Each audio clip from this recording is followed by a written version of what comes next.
So, hello, good morning.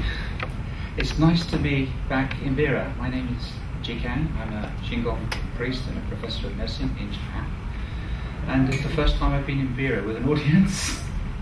So this is an unusual experience. So what I want to do in the next 15 minutes is perhaps do a different approach, to use narrative, to use story in telling a process of how we reached out to middle-aged Japanese women who had no real futures in terms of where they were going other than just looking after their husbands or waiting for their husbands to die, which is another thing we'll talk about during the process, and encouraging them to come back into education and then to maybe reskill in an area that would be useful to the society. In this case it was as holistic therapists of massage.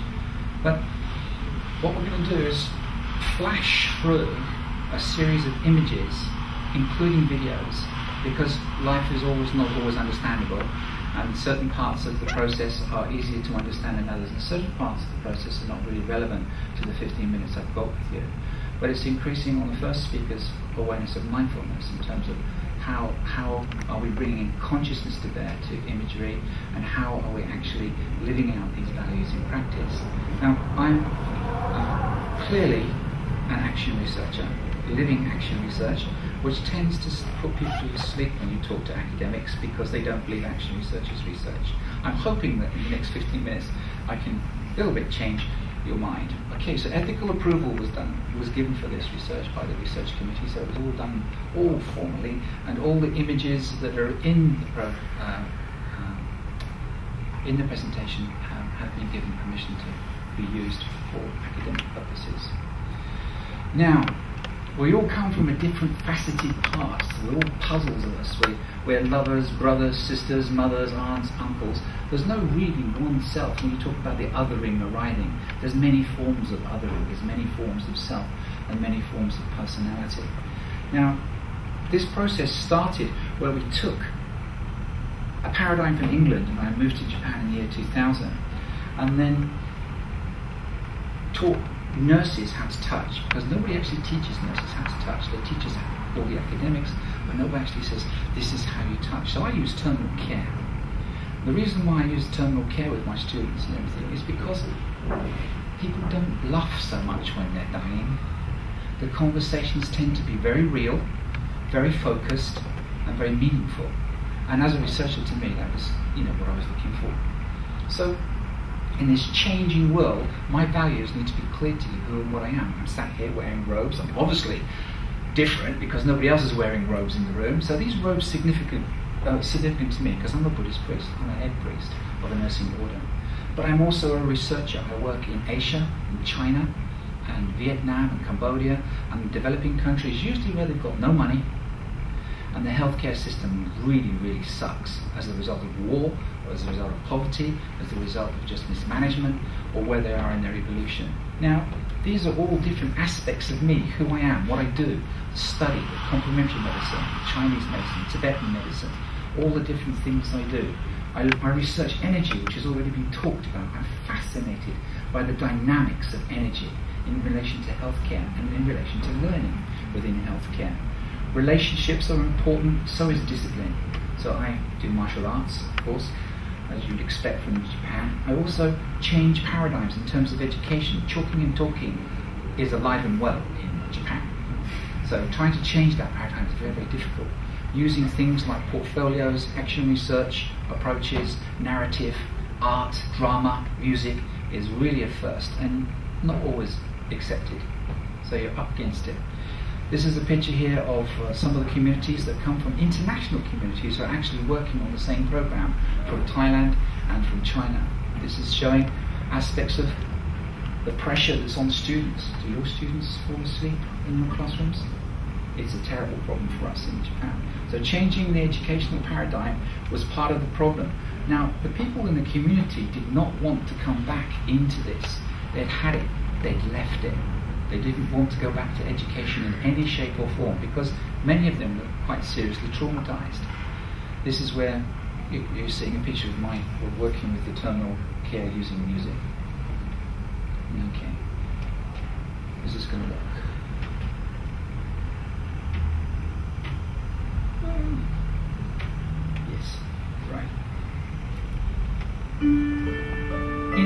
community. It's a very disadvantaged community in Japan. It's an ex-coal mine.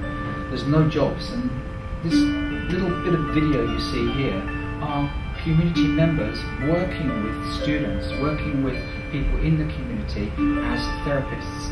If you notice that they're all touching each other, which in Japan, funny enough, they didn't know how to do, didn't really understand, because they're not a touching community.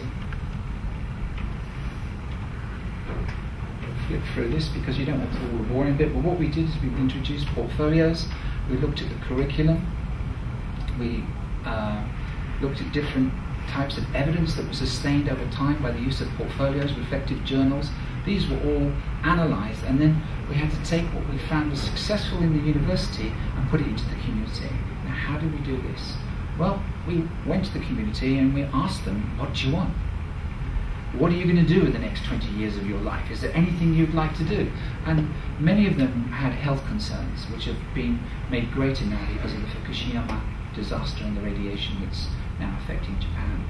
So we went back into the community and we brought them back into education through the same curriculum, as you can see there, broken down if you're familiar with NVQs, which came from England. They had to do the same processes that the students did in the university, but they did it in a very different way, and they produced different types of evidence. They were tested online, so we're talking about housewives here, doing online testing in anatomy and physiology. They loved it. They just loved it. It opened up a whole new experience for them. They felt very empowered, and they learnt a lot. And they were teaching me about different types of learning.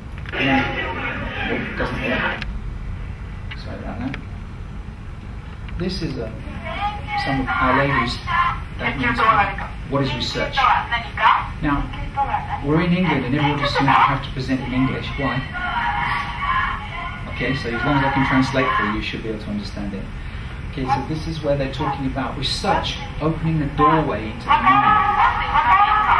Well, Karanai, I don't know, I'm afraid. I don't want to step through the doorway into new knowledge, because, as it's coming out now, new knowledge is scary if you're in a conditioned society, a programmed society with values where everybody knows their place, everybody knows what they have to do, and the system controls it very, very strongly. So teaching people to be researchers is not always a good thing if you're not prepared to support that process of teaching them how to be researchers. So they talked about it being a journey, and the journey starting, and not really knowing where the journey is going to go. This takes courage, and they're saying, well, Karanai, I don't know, which is really good. So different types of educational approaches we use. No classroom stuff, it was all sat around talking about how you think, how you feel, and they're saying, are we sheep? We've been sheep? So actually we had to deal with a grieving process, because they thought that the learning that they had done was valueless. And that's one of the problems when you re-educate some people to a different way, and it wasn't valueless at all. It was the system they passed through. It's the system of their culture, so it can't be valueless at all. So the new system, however, destabilized the existing forms of knowing, which is not always a good thing, unless again we're prepared to support those changes within the community. So we introduced something called an open learning system. The students had to get through their modules in the normal academic year, semester, whereas the community were given a year in open learning. When they were ready for the exam and the module, they came and said, I want to take my test now. And that empowered them greatly. Actually, they got higher marks than the students in the university. And when we researched into this, why did they get the higher marks? Why did they get the higher grades? I think it's because the students have to do the education, whereas the community chose to do. They were hungry for knowledge, hungry for work. And so many stories. The context of our story here is a coal mining town with a very, very bad history. It used prisoners of war in the last war. A lot of them died. They never said sorry. And the healing has never taken place because the mines have closed. There's lots of disease, there's lots of unemployment, and there's lots of problems with youth and drugs and prostitution. So all these stories are the context from which this research was done into the community.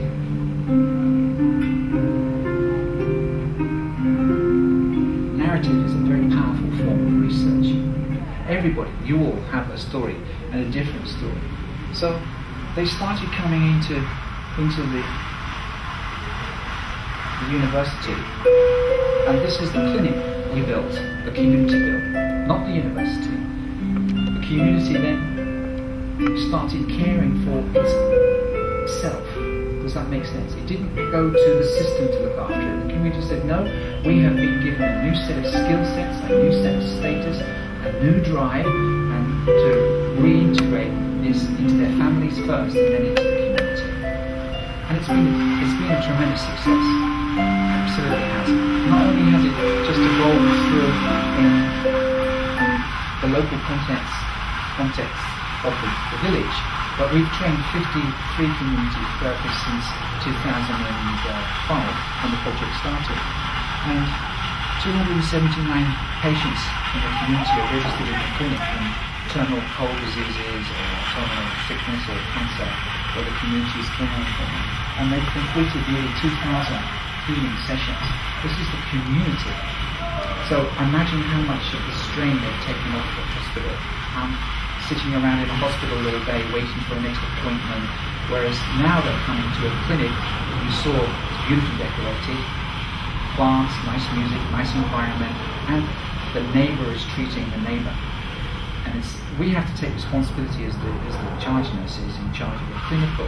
However, the practice is still done by the community managers and the community themselves. Now, the story doesn't stop there. In September the 14th of this year, 14